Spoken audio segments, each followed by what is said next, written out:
Welcome to the Do It Anyway podcast. I am your host, Maria Redman, here to take you down this crazy journey of all things fitness, wellness, nutrition, and all things in between. I want to welcome you to episode 24. And guess what, guys? I think this is the first time I've ever gone straight through the intro without screwing it up. So we are just going to give a hand clap for that. Oh my gosh. Welcome to this edition. This is the Halloween edition, episode 24 of this crazy life. Well, Happy Halloween! happy Halloween. As you can tell. Look, I got a pizza on. My producer Ben. I forgot I have on my pig ears, so they match my shirt. And of course, you guys know. For those of you who don't know, I used to be a heavy person. So if you didn't know, now you know. And so the piggy girl still lives within. So that's why I've got my ears on. I love it. You got a special guest too. I do have a special guest. This is Mr. Ghost, and he's got his headset on. I don't think he's gonna say much, but You never know. Thank you, Maria. Ben is retarded. Okay. Maria, I cannot wait to hear about the cardio today. That you haven't been doing. Clearly, he's not done his cardio. So What can I say? I like the let me think of a pun really quick. The booze. Oh, there you go. that's a good one. The booze. All right, guys, we're gonna stop playing. So today's episode. Well, first of all, thank you for joining. If you're new to the channel, please be sure to like and subscribe. You can also catch this podcast on Spotify or Applecast. And if you're watching on YouTube, be sure to share with a friend. And again, subscribe for more content. I produce every single Friday for the most part.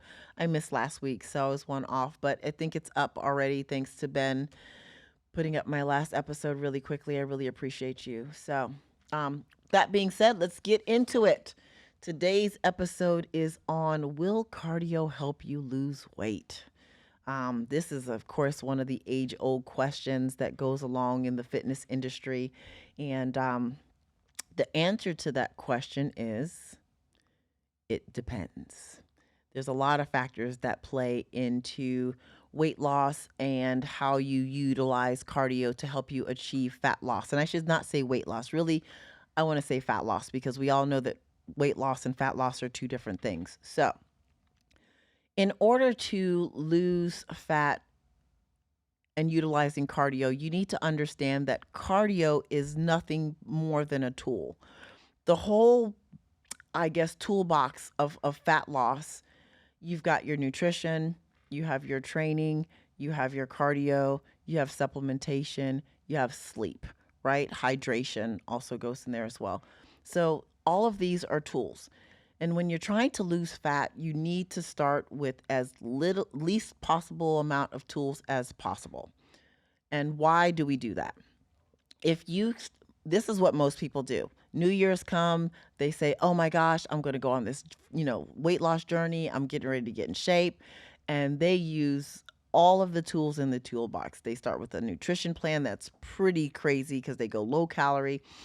They start doing like hours of cardio.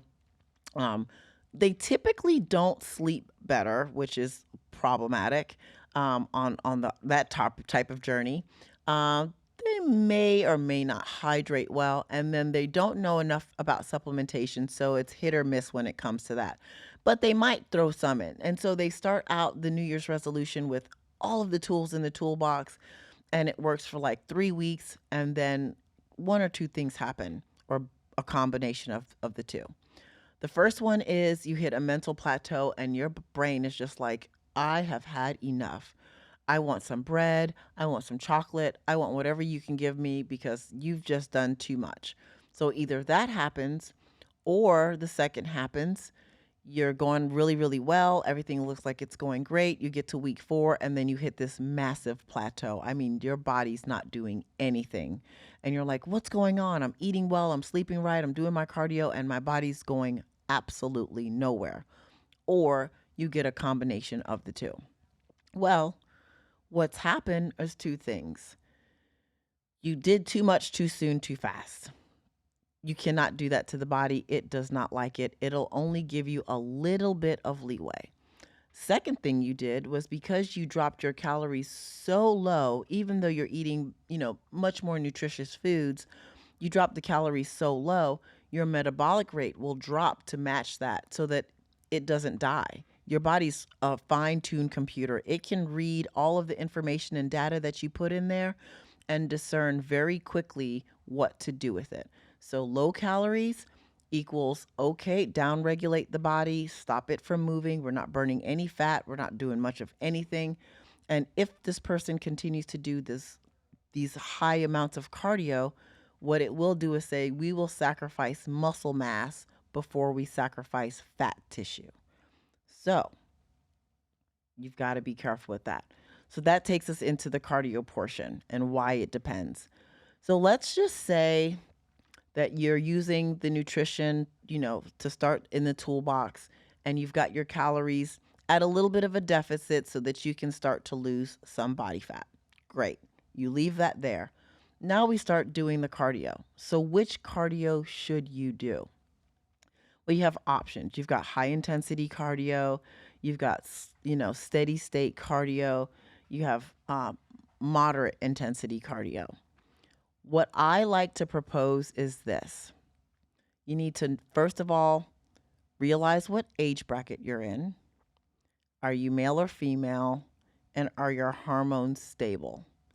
If all of those things across the board are really good, male or female, you know what you are, I would always make a mixed cardio program.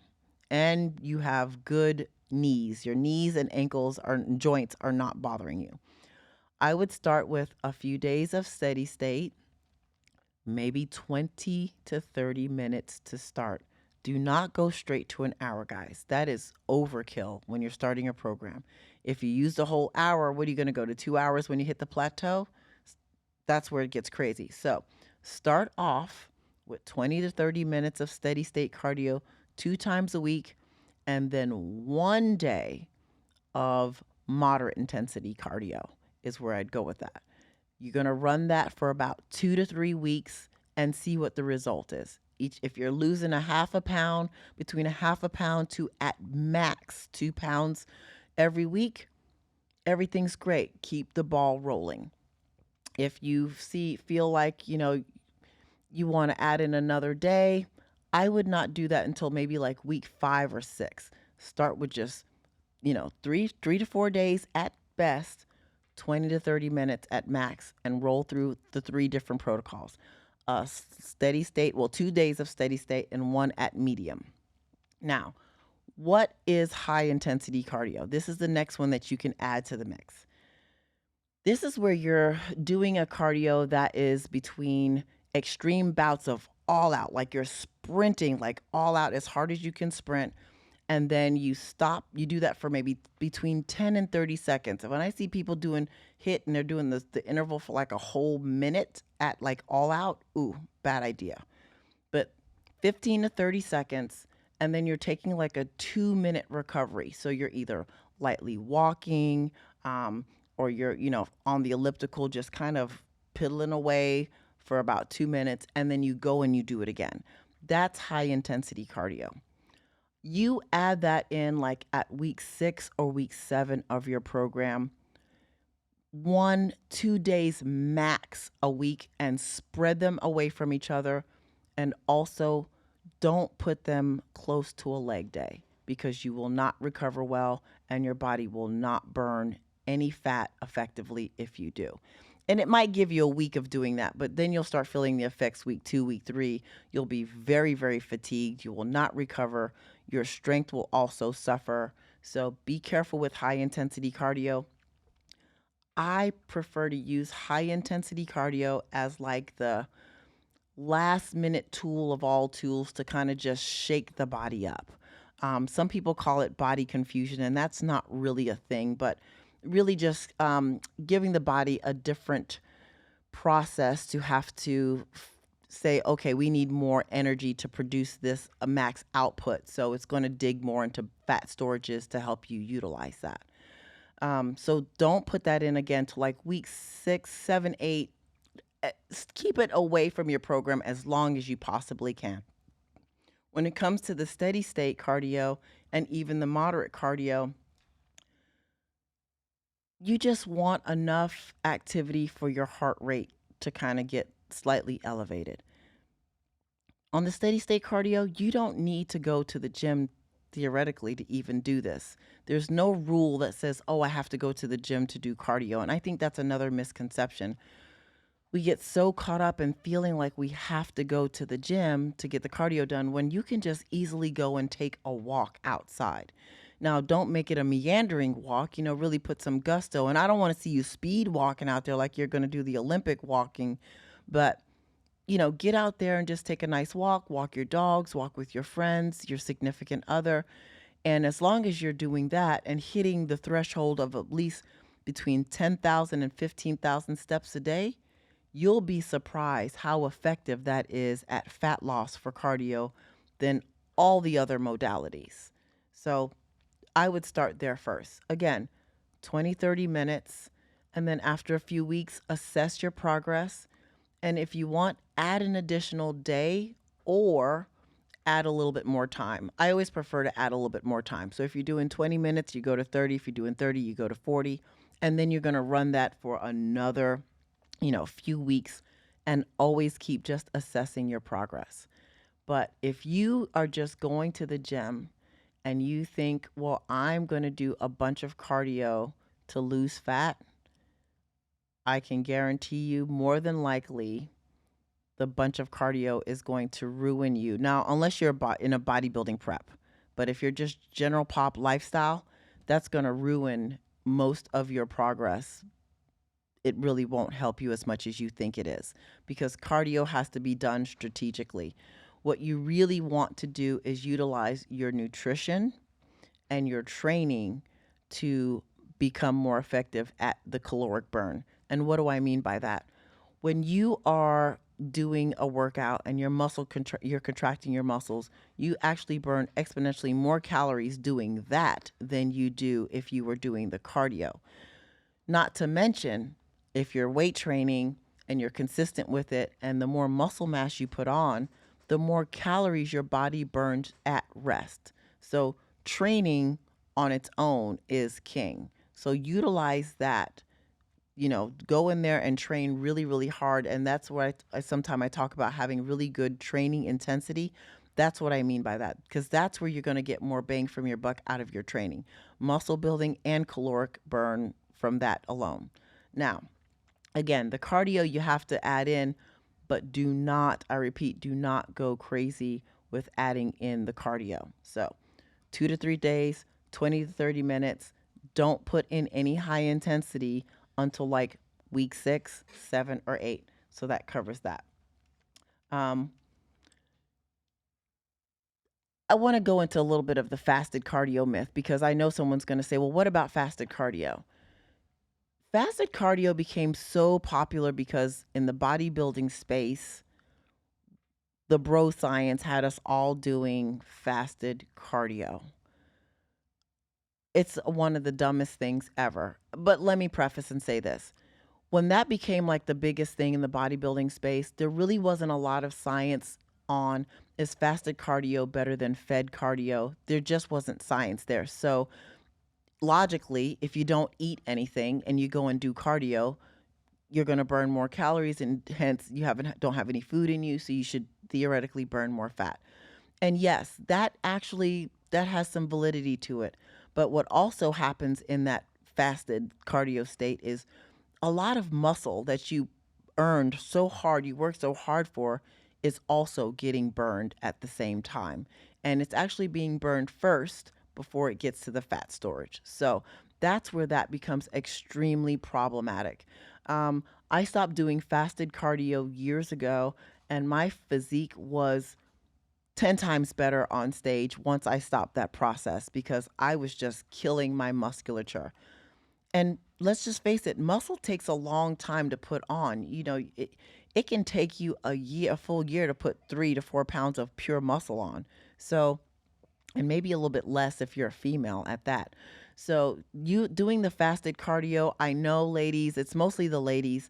I know we feel like we're doing something great, but honestly, you're burning the muscle in your legs and you're burning a lot of the muscle in your glutes. I was really shocked to find when I lost all that weight how small my butt cheeks really were. Like my glutes were really tiny, and I just was like, wow.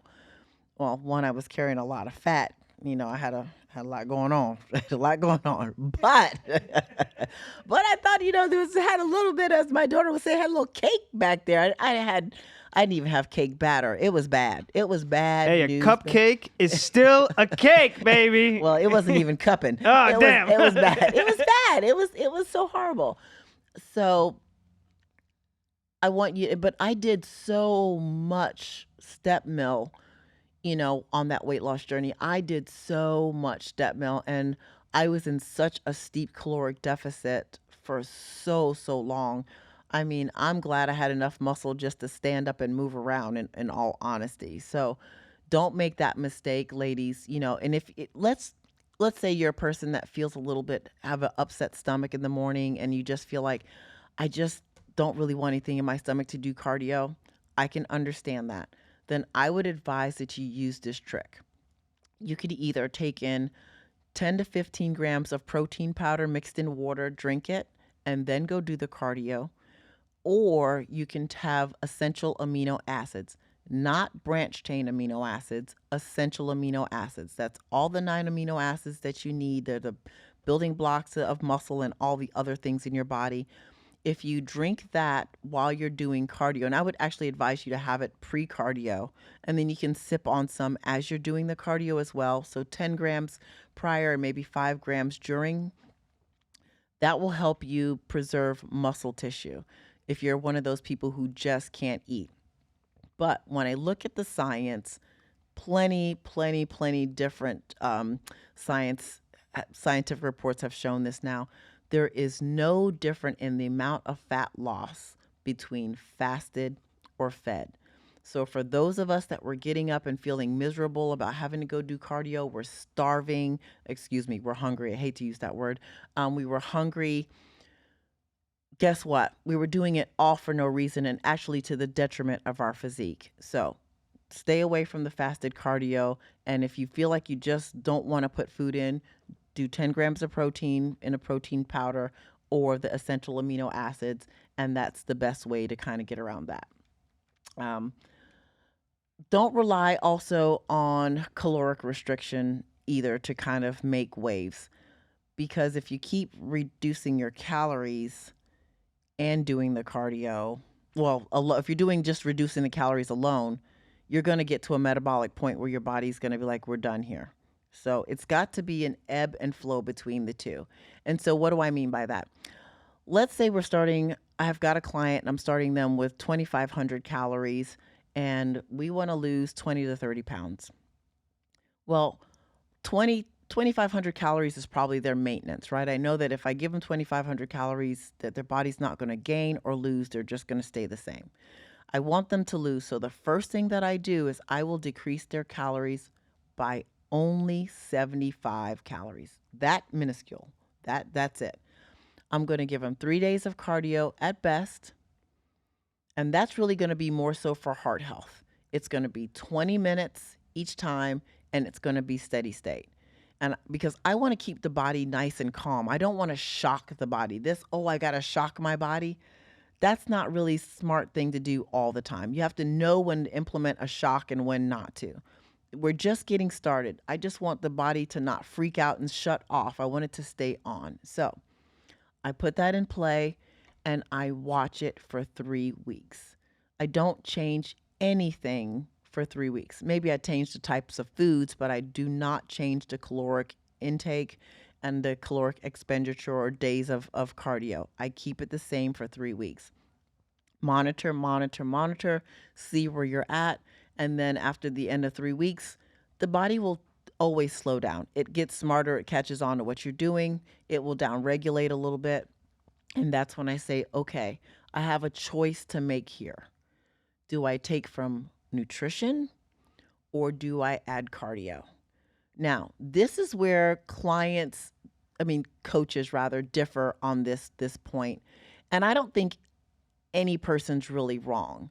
For me personally, I prefer to have my clients have more food on their plate and make them work a little harder versus less food and the less work, right? I just feel like if you know that you've got a full meal coming, you're okay busting your butt a little harder in the gym. Now, I don't make them go crazy.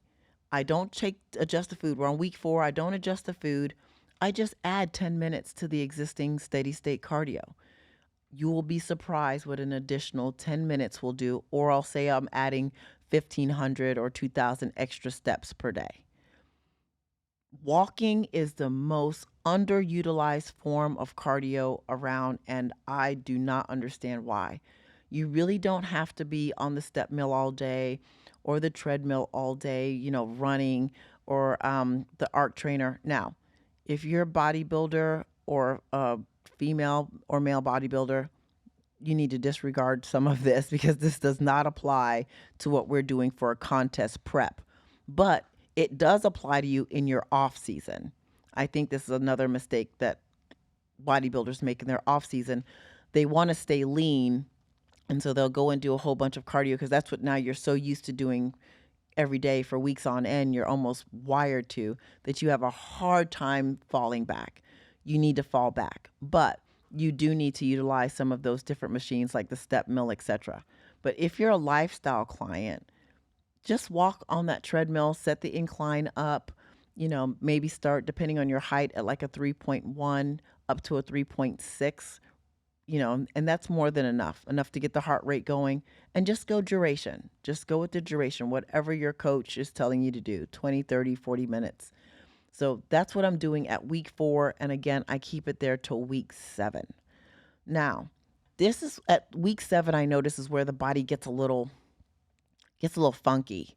It can't figure out what it really wants to do. It knows that it's burning fat. It's not too excited about it. The body likes fat. It likes having it, right? So it's like, I really don't want to go far, but this is when you get to some weird sticking plateaus. This is where the high intensity cardio portion comes in. I might adjust the calories also at this point by 25. So note, I've only adjusted from 2,500. I'm down to 2,400. There's only been in an 8-week process, 8-week span, 100 calorie drop. That's it. So you need to be mindful. Do not keep dropping those calories so low. I've added the cardio, an extra 10 minutes for each, day, but now I'm going to throw in 1 HIIT session per week. And I'm going to let that work for 2 weeks, and then I pull the HIIT session back out because I want the body to be able to recover. I've got it moving again. It's going. And then I'll assess at week 12. I like to do the 3-4 weeks span to kind of just give the body time to work. And that's when I change it again. So again, do not go crazy on the cardio. Start off slow and just gradually build. 20 minutes, 30, sometime I go 35, and take pictures. This is so critical. Stop worrying about the scale. I mean, you want to use that as a measurement point, but not the end all be all. Take pictures because that's going to show you best what's happening to your body. There are plenty times that you will weigh the exact same weight, but your clothes will fit entirely different. And at the end of the day, isn't that really what we're all looking for, right? To look better in our clothes, because no one cares what you really weigh. No one can ever really guess. No one guesses my weight right. As a matter of fact, if you guys want to drop in the comments and see how much I weigh, I will actually do a live weighing we'll do a live weight so everyone can see how much I weigh. Hopefully I'll lose some weight. But they never typically guess how much I weigh. And they think I'm either much lighter or much heavier. So let's not worry about the weight. Let's worry about what we look like in our clothing because that's what's important, especially ladies. guys like to see the scale up, right? Because to them, that means that they think that they've gained some muscle, which that also doesn't mean that either. Most of them have actually put on some back fat, but then there's that. But for us ladies, let go of that number. I cannot tell you how many women that I've worked with weigh 10, 15 pounds heavier than they wanted to when they first came to me, but look exactly the way that they wanted to, or even better than they could have ever imagined, right? So let go of that scale. Let's start focusing on how we look. Also, if you're in the gym training and you're training properly and you're eating well and you're sleeping well, you're going to put on lean muscle tissue. That's dense. It's going to keep the scale where it is, right? So remember that. Keep that in your mind. Just keep that in your mind and keep going, but don't keep adding cardio to the mix to lose fat. And one of the biggest mistakes I feel like women mostly do is if you eat something, then you say, oh, I'm going to go do some extra cardio to burn it off. More times than not, that's a horrible idea. Honestly, if you eat something off plan and you eat, well, let's say you eat multiple meals off plan, try to go to the gym and just train really hard. And I would advise that you train legs or back, two large muscle groups. And I mean, really train. I mean, you're full of food, you might as well utilize it. You'll have better opportunity with nutrient partitioning from the food to go into building muscle than just going on the treadmill and doing some steady state walking. Because I mean, to burn a slice of pizza, if I remember correctly, you got to be on the treadmill for almost 45 minutes. That's crazy for a slice of pizza. Nah, I'm not doing it. I as I sit across from the pizza. Right. You want to be on the treadmill trying to burn that off? No, no one wants to burn that. So I recommend, if you have off meal plans, first thing that you need to do is stop beating yourself up. You ate it, move on. Move on to the next meal and let that be, a better meal, a more nutritious meal. And when you get to the gym, say, you know what? I ate that food, and instead of punishing myself, I'm just going to go ahead and just train really hard and utilize that food towards good. I'm going to utilize what I ate towards muscle building. And that's the way to kind of work around that. But don't eat something and then go say, oh, got to go do 2-3 hours of cardio. You'll end up burning some of those calories 100%, but you really might end up burning muscle, especially if you didn't eat enough protein. So stay away from doing that. Will save you. Another big thing I want to talk about with the cardio and fat loss, I see so many of you still relying on the machine numbers for the caloric burn. I see this all the time. And I see people posting it on their, they take a photo of the treadmill and they're all excited about, oh, I burnt 700 calories in 30 minutes. No, you didn't. I'm sorry. I'm not sorry, actually. It's just facts on paper. Those machines are calibrated so horribly to not even at all. Even if you went and put your weight in, it really is just a guesstimation. So if you want to find out exactly what you're burning caloric wise, get a chest strap for heart rate monitor that goes with the smartwatch. There are some that pair with Apple Watches because Apple doesn't have their own chest strap, nor does Samsung. But there are some brands that make their own that you can Bluetooth. So get a chest strap that is going to tell you exactly what you've burned. And do not, I don't know why Ben is giggling back there, the chest strap. I was gonna ask, why doesn't Apple or Samsung have a chest strap? Well, because honestly, I think those companies are so much more mainstream in being just a regular watch and trying to use just the sensors that are underneath the watch.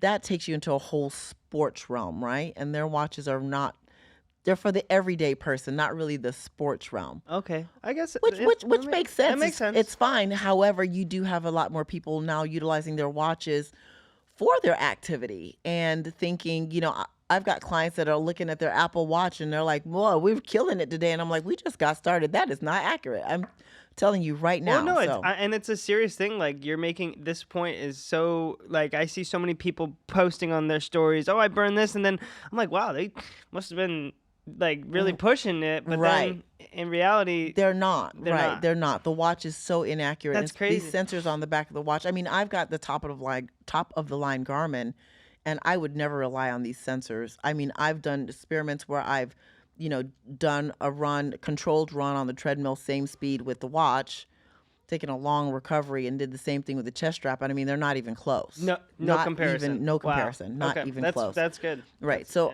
I really do recommend that you guys get the chest strap if you really want to know. If you're trying to take your fat loss serious, and we need to create a caloric deficit. Losing fat is, for the most part, is all about calories in, calories out. That is a fact, right? There's other things that go into it, hormones, they come into play, but for the most part, it is creating the deficit.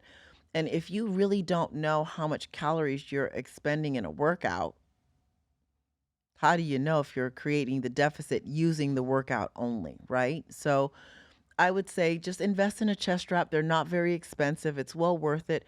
You just run it underwater, hook it on underneath your shirt, and exercise. You don't feel it. I'll be honest, there have been some times I've been so tired coming back from a run or a ride that I have sat on the couch and fallen asleep with it on and forgot that it was even on. So they're that comfortable.